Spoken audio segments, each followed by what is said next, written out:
Let's go to our word for this morning. Alam niyo po, sa panahon ngayon, maraming way para mag-ingay. Lalo na po tayong mga Pinoy, sa bahay, sa kanto, sa radyo, sa FB, sa notes. Woo! Yeah, sa mga gumagamit ng notes dyan dati, grabe yung notes. Ano lang, yung words lang yun. Pero sumunod, pwede ng kanta. Tapos ngayon, pwede nang lagyan ng GIF, no? GIF, di ko alam tawag doon, no? Yung pronunciation, no? So, lahat may opinion, may pa-caption, may side comment, may parinig. So, lahat tayo may mga para-paraan ng pagpapahayag. Minsan, siguro, sa ating mga opinion, di lang naman siguro vocally, pero sa loob-loob mo, pag may mga nakikita ka, no? Parang sarap magsalita, di ba? Pero pinipigilan mo lang. No, parang si Klang. Ano sabi ni Klang? Yan, no? Nasaan na yan? Sorry kung natapakan yung pagka-love team nyo. Yan. Ano na PBB po dito? Yan, mga natatawa, mga halatang mga nanood ng PBB. Alright? So, natural po kasi sa atin ang mag-ingay. No? Marami tayong opinion sa paligid. Pero nakakalungkot lang, no, pagdating sa ating pananampalataya, tahimik tayo. Yan. Yeah, tahimik na rin sila talaga, no? Alright? Yung kapag may problema, may sakit, or kabigatan, bigla tayong natatahimik. Tatakot tayo, nahihiya tayo, baka kasi sabihan kang, tumahimik ka na lang. Pero kapatid, alam niyo po, ito ang dapat panahon na dapat sumisigaw tayo lalo kay Lord. Hindi para manahimik. Ibahin niyo po itong mama na pag-uusapan natin dahil alam niya na may himala na hindi mo mararanasan kung tatahimik ka lang. Alright? May mga breakthrough na dumarating lang kapag marunong kang sumigaw ng may pananampalataya. Alright, sino po nandito na sa Babad Night po natin? Naka-attend ka at least one. Kaway-kaway nga. Amen? Di ba? And alam niyo po, last week, sino nandito siya, no? Napakagwapo, ating senior pastor nag-share about. Wala si Bishop. Nung first service may nagsabi ng title, kaya naalala nilang lahat. Ano pang title last week ng message? Prayer moves the king. Naku, papaluin po kayo ni Rev. Di po kayo nakinig ata, no? Prayer moves the king. Now we talk about prayer. And so we want to strike the iron while it's hot. We are still in a serious break. But I believe in my heart that we need to return to the main thing, which is prayer. Okay lang ba sa inyo? Prayer tayo ulit. Alright, so for this morning, samahan niyo po ako. Mahalin natin lalo ang panalangin as we talk about faith that cannot be silenced. Amen. Alam niyo po, ang prayer ko, sana gone are the days na nonchalant ka lang sa prayer life mo. Amen. Na parang okay lang na hindi na tayo nagpipray. Kasi kung titignan natin ang ating sitwasyon, personal man, sa ating bansa, naguguluhan na rin ba kayo? Ako lang? Yung mga nandito lang, kayo pa naguguluhan na rin ba? Sa buong mundo, naguguluhan na rin ba kayo?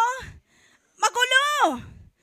Alright? So dapat, kailangan tayong mga Kristiyano, hindi tayo pwedeng manahimik lang.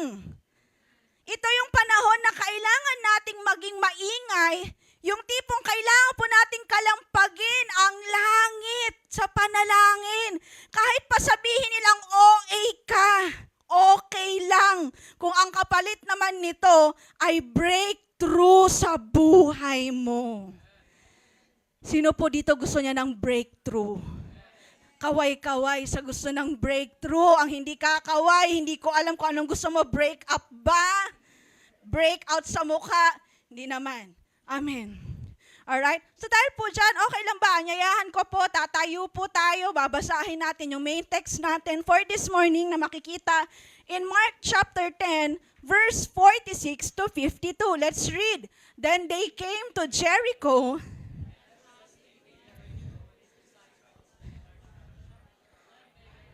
Bartimaeus, the son of Timaeus, was sitting by the road. When he heard that it was Jesus the Nazarene, he began to cry out and say, "Have mercy on me." Many were sternly telling him to be quiet, but he kept crying out all the more, "Son of David, have mercy on me." And Jesus stopped and said,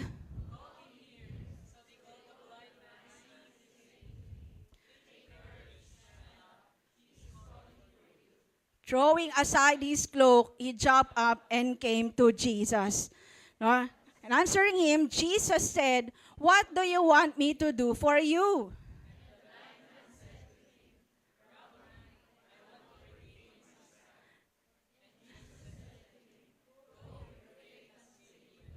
Immediately, he regained his sight and began following him on the road.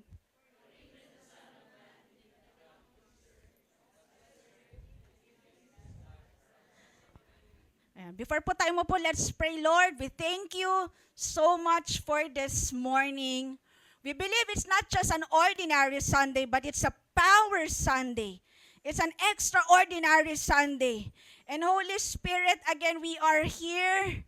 Handa kami magpa-minister, bubuksan ang aming puso at isipan sa salita mo sa umagang ito.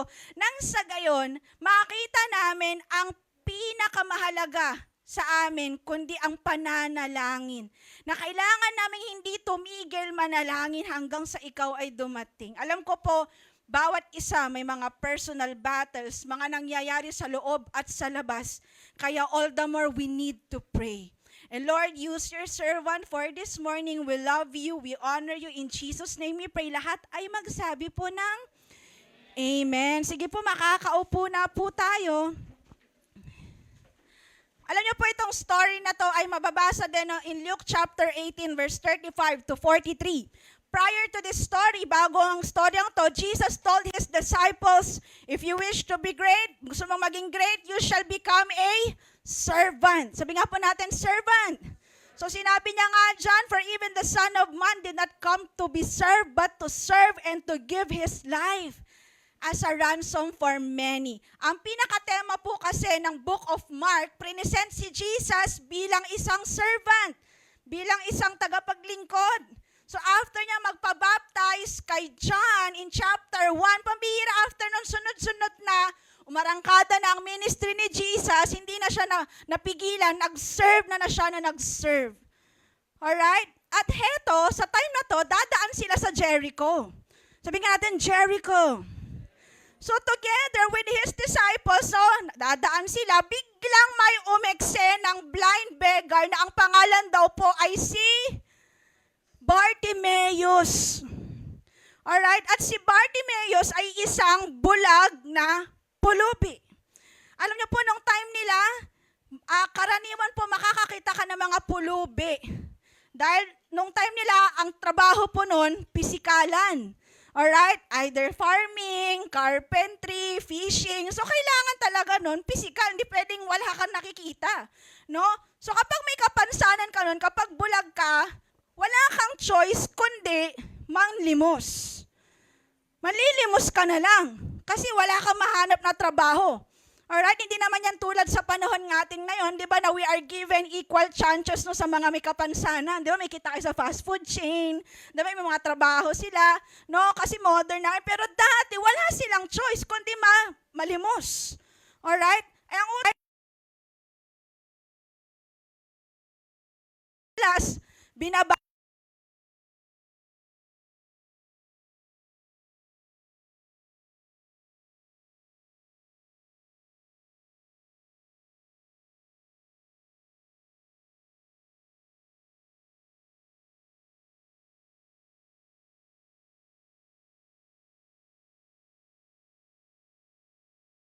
Diyos.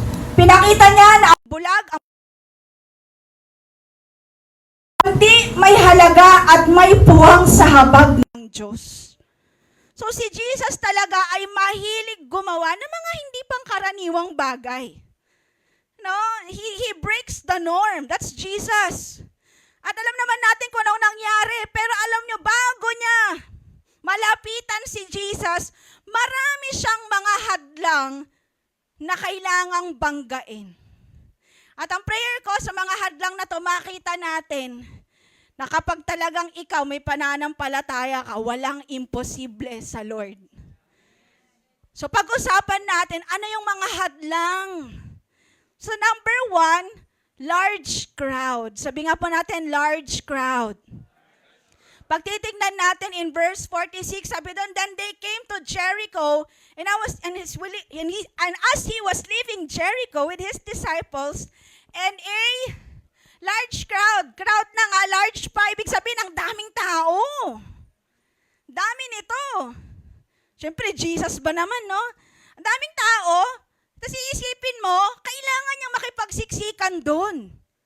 Sino na po dito na try niyo makipagsiksikan sa large crowd? Mahirap, di ba? Nakakaano, paano ba to? Naiinis ka, di ba? Isipin mo, kung wala kang makita. Kasi yan yung pangalawang hadlang, number 2. Blind beggar siya. Walang makita eh. Mark 10 verse 46, sabi doon, a blind beggar named Bartimaeus. Yung makipagsiksikan ka na lang sa large crowd, challenge na yon. Pero extra challenging pa na bulag ka. Mahihirapan siya noon at pwede siyang madisgrasya, pwede niyang ikamatay kasi pwede siyang ma-stampede doon. Nakikita nyo? Paano yun? So we can see that Bartimaeus was in a very disadvantaged position, but he had one advantage. Sabi nga po natin, one. At tanungin niyo po sa akin, ano yun? Ano yun? Anong advantage niya? He was desperate. He had faith. May faith siya. Desperado siya. So pag desperado ka, gagawin mo ang lahat. Tama ba? Tama ba? Na-try nyo na yung ihing-ihi na kayo, tapos wala talaga matinong CR, pero kahit hindi maayos yung CR, iihi kayo. Kasi desperate kayo, tama ba? Ito, pambira, desperate eh. So, his solution, anong solution niya? He cried out. He cried out. In Mark chapter 10 verse 47, sabi dyan, he began to cry out. Anong sinabi niya? Jesus, Son of David, have mercy on me. Alright? Sumigaw. Kaya lang may hadlang na naman, may mga papampam. Di na talaga natitigil ang mga papampam sa buhay. Number 3, na hadlang. People were trying to silence him. Mark chapter 10 verse 48, sabi dyan, many were sternly telling him to be quiet. Pinapagalitan na nga, pinapatahimik pa. Parang ganyan yung mga magulang sa mga anak, no? Yung nadapa na nga, kawawa na nga, pinagagalitan pa. Ikaw kasi gulo-gulo, may dumudugo na, pero kasalanan ko pang nadapa ako. People were trying to silence him. Pero hindi siya nagpatinag. Anong ginawa niya this time? Balikan natin yung verse 48, sabi dyan, but he kept crying out all the more. So all out na to. Alright? Hindi lang siya simpleng tinawag niya si Jesus, hindi lang Jesus, hindi lang ganon. Bakit? Yung word po na cry or crying, ang Greek po niyan ay kraso. Can we all say kraso? Kraso means to croak as a raven, scream, to call aloud, cry out, to cry or pray for vengeance. It means, hindi lang po simple na si Bartimaeus ay umiyak, sumigaw, but it was a cry of great need for Jesus. Hindi lang sinabing, Jesus! Ganito, Jesus!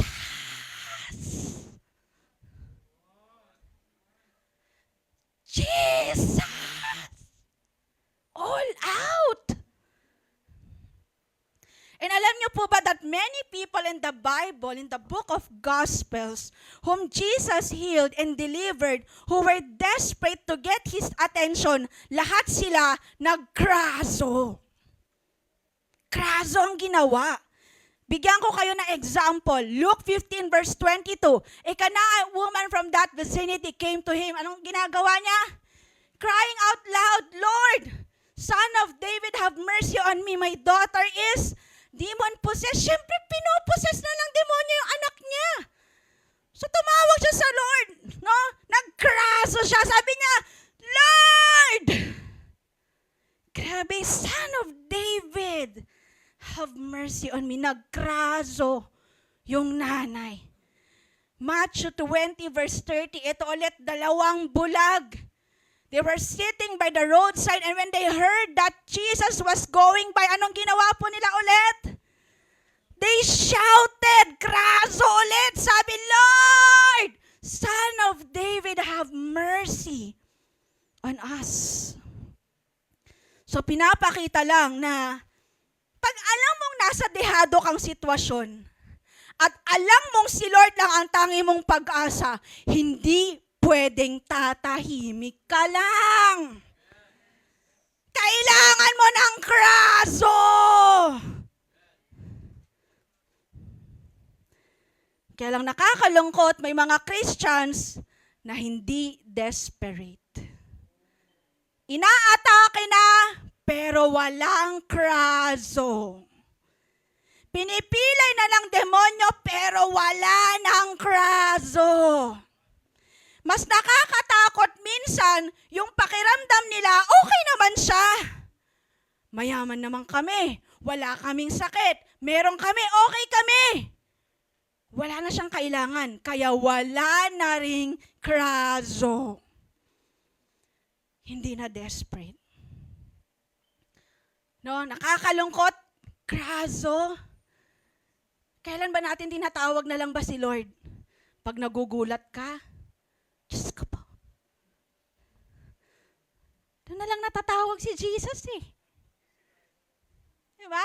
Kailan na lang natatawag si Lord? Kapag kumakain kayo, 3 beses, 6 pa nga kasi may snacks. Alam niyo po, nakakalungkot, may mali na sa puso mo pero hindi mo na kinakausap si Lord. Nakasanayan na ang sugat, hindi na umaasang gagaling. Wala nang kraso. Ito pa, inaatake na sa isip, pero hindi nagwa-warfare. Wala nang hunger sa word, walang sigaw ng Lord! Tulungan mo ko. Nagkakasala na, pero hindi na tinatamaan. Dati, alam mo, nung konting mali mo lang, umiiyak ka sa Lord. Ngayon, kahit paulit-ulit, parang wala lang. Nasaan na yung conviction? Wala na kasing kraso. Ano pa? May calling, pero hindi na siya passionate. Alam mo yung may mission and purpose si Lord sa buhay mo, pero wala nang urgency. Wala na yung, Lord, gamitin mo ako kahit saan, kahit kailan. Wala nang kraso. Amen. Kahit obvious na may spiritual battle, chill lang. Sinisira ng kaaway yung pamilya mo, chill lang. Wala nang kraso. May umaatake na sa puso mo, sa ministry mo, sa trabaho mo, sa business mo, hindi ko alam, wala nang kraso eh, hindi na lumuluhod. Hindi na umiiyak, hindi na humihingi ng tulong, wala nang kraso. Amen. Hindi na nauuhaw sa presence ni Lord. Ma-attend ng church, pero wala nang uhaw. Sunday ulit, attend ulit, wala nang uhaw. Wala nang kraso. Parang okay lang siya, pero hindi na pala. Amen. Okay lang po kayo. Kraso! Church! Kraso. Amen. Pang-apat, huling hadlang. Jesus will only pass by Jericho. Dadaan lang siya. Mark 10 verse 46 to 47, then they came to Jericho, and as he was leaving, Luke 18 verse 37, sinabi doon, they told him, Jesus of Nazareth is passing by. Tagalog ng passing by, dadaan lang. Hindi siya magtatagal, sasaglit lang. Si Bartimaeus, nagtanong siya sa mga tao, ba't kayo nagkakagulo? Sino ba yung dumating? Presidente ba? Artista ba? Sino ba yung dumating? Sabi nila si Jesus, yung Jesus of Nazareth, dadaan siya. At sabi nga again, dadaan lang si Jesus sa Jericho, pakita natin yung mapa, kasi pupunta na siya ng Jerusalem. So kailangan niyang dumaan ng Jericho, and again, dadaan lang siya dito, sasaglit lang, because si Jesus ay hindi na aalis ng Jerusalem. He will stay there. Alright? So, primarily to fulfill the prophecy and participate in the Passover festival. And this journey was a significant moment in his ministry kasi prepare niya na ang sarili niya sa crucifixion and resurrection sa Jerusalem. So hindi na siya babalik ng Jericho. Wala na. This is his last chance. So ibig sabihin, panibagong hadlang na naman to. Kasi mabilis lang si Jesus dadaan eh. Paano kaya to? And for sure, marami siyang balitang narinig tungkol kay Jesus. Kung paano siya nagpagaling, nagpatawad, nagligtas. Ang dami niyang narinig. At naniniwala siya. Sino dito, you can also agree. Nung time na to, kahit bago niya pa nakita si Jesus, itong si Bartimaeus, believer na siya ni Jesus. Tama ba? Pakita ko sa inyo, bakit? Anong tinawag niya kay Jesus? Jesus, Son of David, have mercy on me. Hindi lang basta pangalan ang binanggit niya, tinawag niya si Jesus bilang anak ni David. Alam niya kung sino si Jesus, alam niyang siya ang Mesiyas, alam niya na si Jesus ang katuparan ng pangakong manggagaling sa lahi ng hari ni David, no, Haring David. So yung tawag niya na yun, hindi lang siya tawag ng pananampalataya, no, dahil sa kakayahan ni Jesus na magpagaling. Hindi. Kundi sa pagkakakilanlan ni Jesus bilang tagapagligtas. Kilala niya si Jesus, hindi lang siya nagpapagaling, pero kilala ko si Jesus dahil siya ang Savior. Kaya kung tatanungin ko kayo ngayon, kung sasaglit dito si Jesus, pupunta siya ng dagupan. Pero dadaan lang siya ng Manawag. Anong gagawin mo? Sige, let your imagination. Sige, imagine nyo. Nai-imagine nyo? Anong gagawin nyo? Sige, medyo lapitan natin.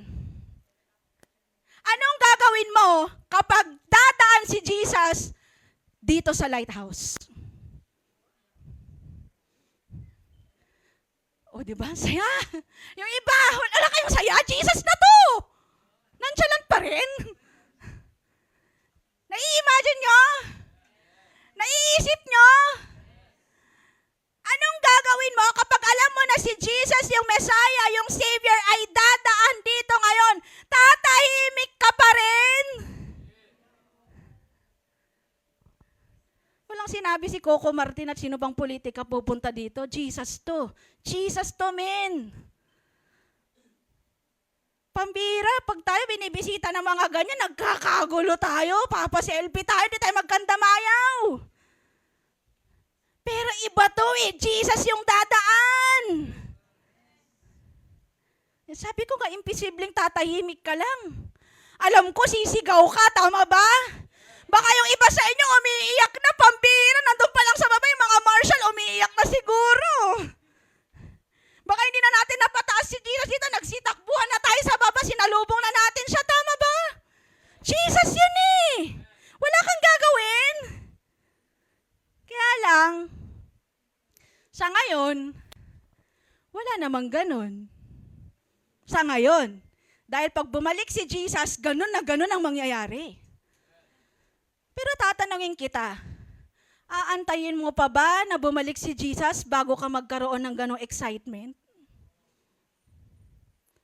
Paano kung sabihin ko sa'yo, hindi lang siya dumadaan sa'yo araw-araw? Paano kung sabihin ko sa'yo, ang lapit-lapit niya sa'yo? Sobrang lapit. Super lapit. Pakita ko sa inyo ang text, Ephesians 3 verse 16 to 17, sabi ni Apostle Paul, I pray that out of His glorious riches He may strengthen you with power through His Spirit in your inner being. Verse 17, basahin po natin, so that may dwell in your hearts through faith. Saan daw nakadwell si Lord, si Christ? Sa heart mo. Christ is dwelling in your heart. Nasa puso lang pala natin. Sobrang lapit lang pala. Pero bakit pakiramdam mo parang ang layo niya? Bakit? Wala na kasing faith. Wala ka na kasing faith. Alam niyo po, naririnig naman ni Lord yung mga prayer po ninyo. Naririnig niya yan. Naririnig niya yan. Kaya lang, pag nagpe-pray ka, talaga ba anak? Naniniwala ka? Hindi ko ramdam yung faith mo eh. Walang connection. May prayer request ka, pero deep inside, doubtful ka na, Lord, kaya mo ba talaga? Ganyan tayo minsan eh. Pray tayo. Lord, tapos pagkatapos mo mag-pray, tama ba yung mga pinagpipray ko? Kaya bang gawin ni Lord yun? Diba? Hindi mo na siya inaasahan ng may pananampalataya. Bakit? Wala na kasing faith-filled desperation yung kraso. Hindi ka na desperado eh. So dapat ibalik mo yung sigaw ng desperate heart. Hindi kailangan na pilitin si Lord, kundi dahil gusto mong ipakita na, Lord, may faith pa rin ako. Kahit konti na lang, pero palakasin mo ulit. Pwede bang mamaya magkakraso tayo lahat? Sila lang? Kami lang? Kayo po? Magkakraso ba kayo sa Lord?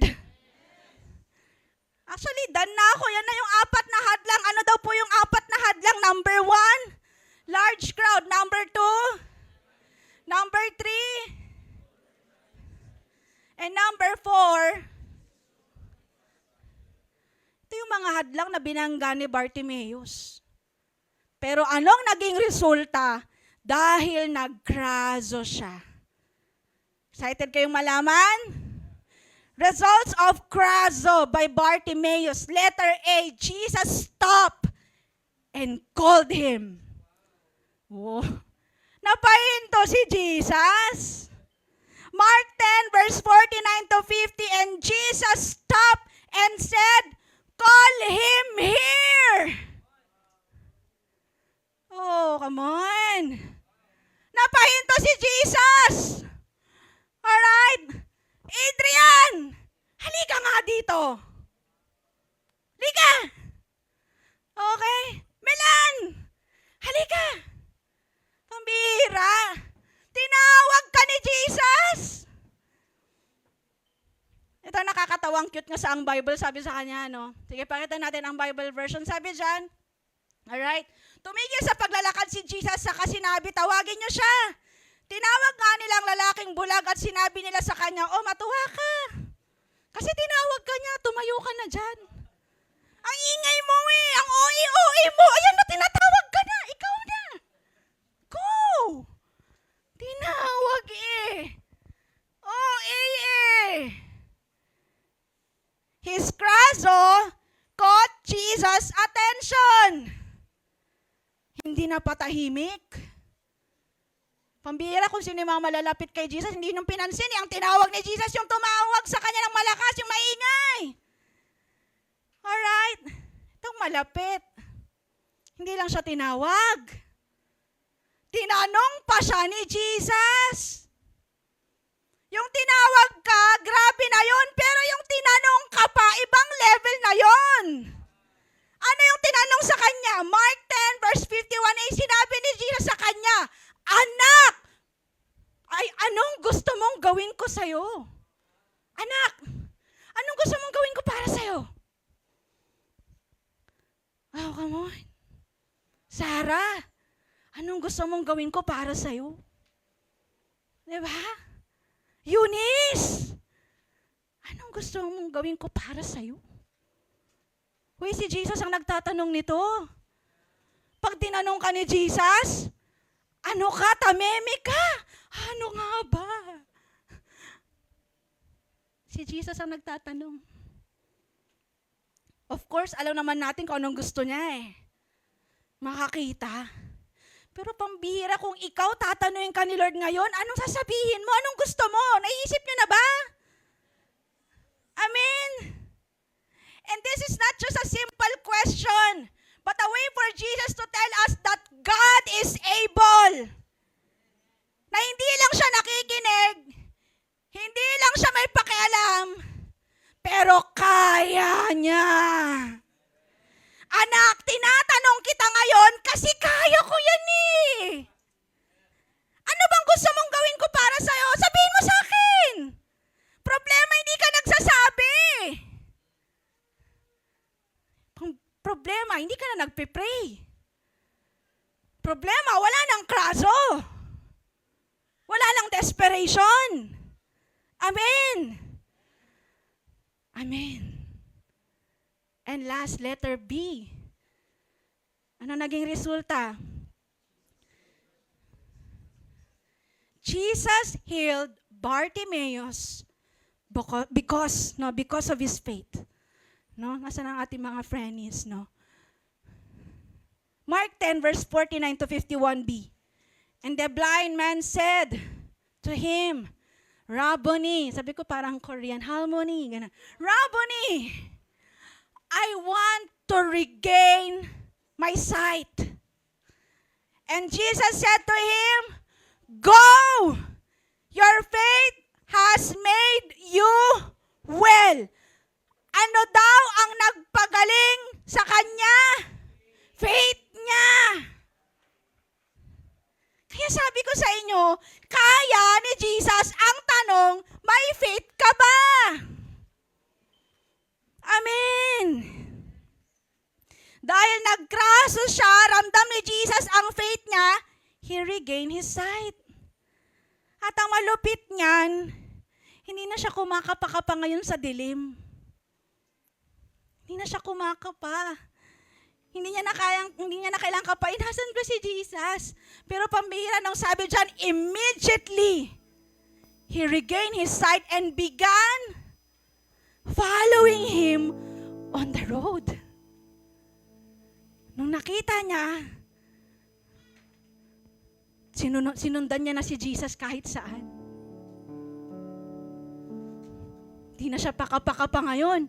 Sinusundan niya na si Jesus. So ano daw ang naging resulta? Letter A, Jesus stopped and letter B, Jesus healed Bartimaeus because of his faith.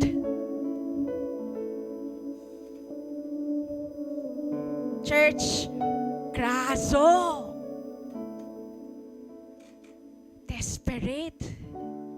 Cry out. And I will end with this story. Noong 1987, sa Midland, Texas, there was this 18-month-old, take note, 18-month-old baby girl, and her name is Jessica McClure. Nung time na to, naglalaro siya sa bakuran nila, ng kanyang tita, and accidentally, sa hindi inaasang pangyayari, nahulog siya sa isang abandoned na balon, na ang lalim po ay 22 feet. Malalim. Sobrang lalim, 22 feet. At sobrang sikip dahil 8 inches lang ang lapad, saktong-sakto lang para makalusot yung katawan niya. So nung una, hinahanap siya ng pamilya niya, asan ba siya? Asan ba si Jessica? Hanggang sa marinig nila, may umiiyak mula sa ilalim ng lupa. Yung iyak na yon, yung sigaw na yon, ang naging hudyat para alam ng lahat na kailangan nila siyang iligtas. So agad-agad po rumisponde ang mga rescuers. Sinimulan po nila, take note, 58 hours na rescue operation. Hindi 24 hours, hindi 48, pero 58 hours, ganon katagal. At hindi din siya pwedeng hatakin pataas kasi sobrang sikip po ng balon. Kaya naghukay po ng parallel shaft at gumawa po sila ng tunnel papunta sa kanya. Nagsama-sama lahat ng engineers, minero, volunteers, nagsama-sama lang para mailigtas siya. At kahit trap siya sa dilim at sikip, alam niyo po, yung bata, hindi po siya nanahimik. Naririnig daw po ng mga rescuers na kumakanta pa siya ng nursery rhyme. Umiiyak mula sa bulon. At yung boses niya, yung pag-iingay niya, yun ang nagbigay ng motivation sa mga tao para huwag po silang tumigil. Hanggang sa wakas, nabasag ang balon. Next picture, na ilabas nila si Jessica. May sugat siya, pero buhay siya. Palakpakan naman natin.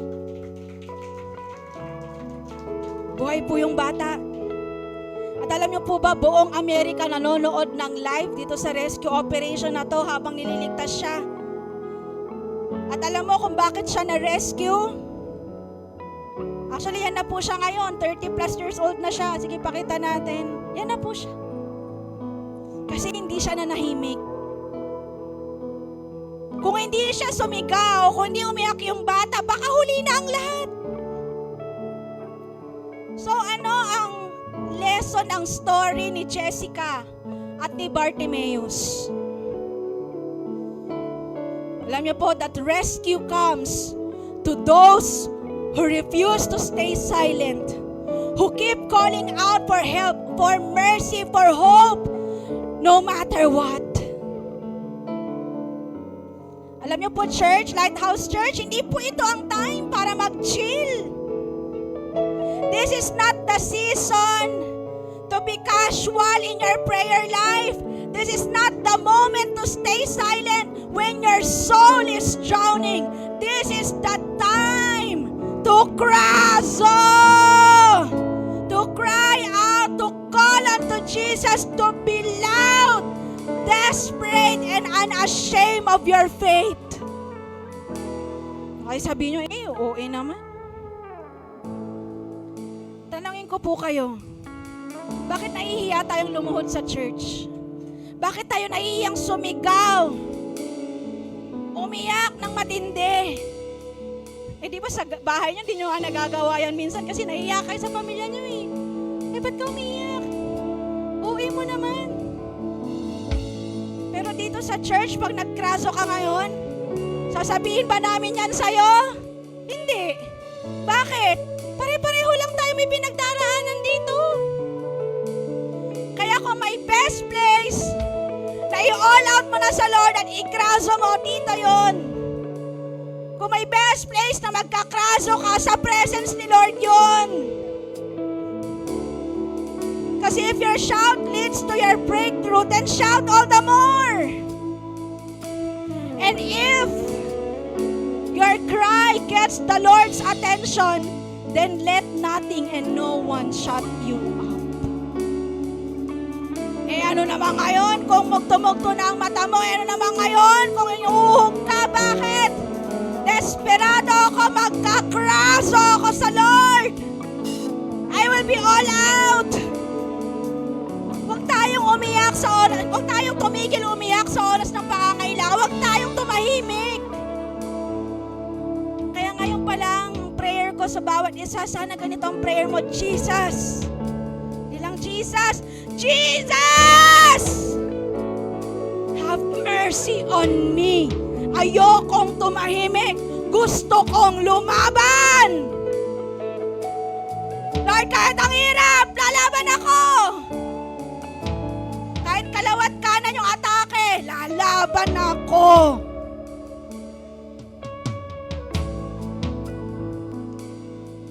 Walang nonchalant dito. Amen. Ready ka na ba? So, sa oras na ito, hindi po tayo kailangan tumayo. Close your eyes.